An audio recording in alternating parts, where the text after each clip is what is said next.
So, yo, what up? And in this video, I'm gonna be doing something quite, uh, interesting. Now, when you go on YouTube and you search up Discord tips and tricks for servers, you do not really find actually tips and tricks, more of bots. And in this video, I'm gonna be teaching you some very, very interesting ways to basically up your server and ways you can improve your server. Now, number one, interesting Discord or discord.me website descriptions. In any situation, members are going to want to join the server with an interesting description, tags, and idea of what the server is going to be about. As long as you have mentioning what the server is about, what the concept is, and what steps you're going to take to improve the server, which are interesting tags, and basically in the description, you're going to want to have three things: a hook, what you offer, and something, a little funny, to get into the mind of them and wanting to join. Anything funny, from like, why don't you join? We're awesome, or something like that. And for the tags, never do dating tags. I would say that they are really good for attracting members, but not the positive ones. I would go for VC, selfie, community, social, fun, friendly, those kind of things. Number two, what your channel layout is going to be. Don't never just do, regular channels without emojis, little custom tags or anything like that. Maybe put a little heart against a channel name or something, or like a little waving hand next to the welcome, or a flame to the main chat or something like that. That spices up everything. So when they join, they're pleased of what they see. Number three, bots. Now, never overload your server with bots. Bots are there for fun, not member replacement. Never use bots to basically build up your server, because members will be using those bots and questioning whether to stay in it, considering the bot's consumption. Sorry, parents. I would say that, oh my god, I'm trying to record and my parents are talking. Anyway, in any situation that you need more than 10 bots, I would understand that, but never more than 15. Because bots are there for entertainment, and never only use at least 2 moderation bots. The ones I would suggest is Me6 and YanPD.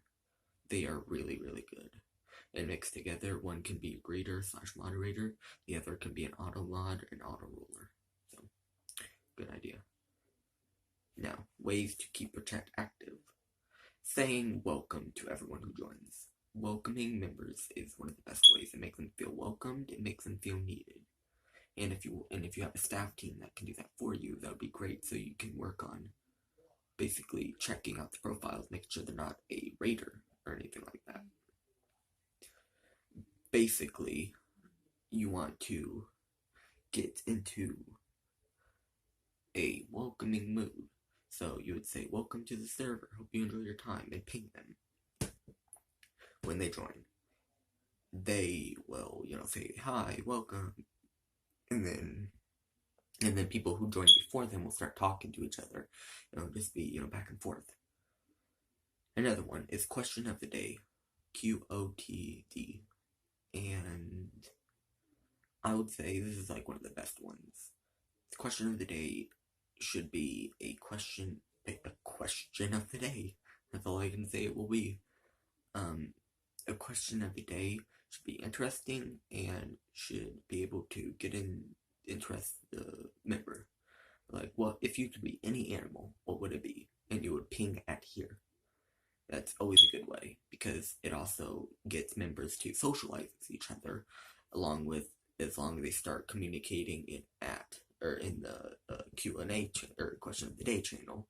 They can also start, you can move them into chat room, which will, create an entire thing and make them want to talk more on the server. Now, another good advice for activity is to never let chat die.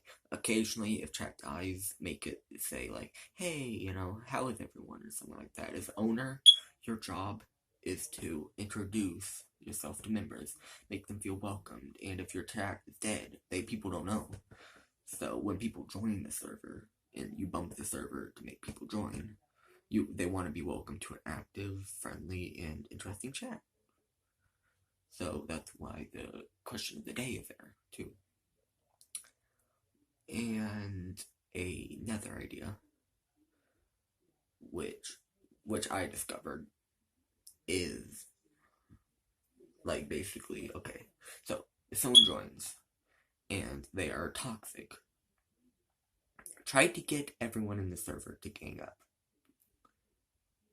because chances are they will find it interesting in each other, and the server will create a bond with them. It's really interesting. It's what I use. Okay, and number 4, which is the last one, keeping members in your server. Hosting events with giveaways, hosting giveaways themselves, can wait till way later. As long as you have the time and money for those events, and, brain thoughts, creativity, that's always a good one. But what I'm going to be talking about is early keeping members. It all comes down to activity and friendliness. People don't want to stay at a server that's toxic and staff are mean and owners kick everyone just because they don't like them. People don't want that. People want a peaceful environment. And that should be also included in the Discord bio. But besides that, that's way past. People want a nice environment. And that also goes along with the channel layout, peaceful chat, and everything like that. And I'd say as long as you have that stuff, you're pretty good. Your server will thrive. Your server will, be active. Your server will be nice and calm. And that is professional advice, considering I run a server with over 1,000 members. Not gonna advertise it, but it's really nice. And anyone who wants to become a server owner should watch this video, because it is crucial to know this stuff if you ever want to have a good server. Some of it might be quite obvious, the activity, but besides that, the tips and tricks are really nice. So yeah, so catch you in the next one. Bye bye.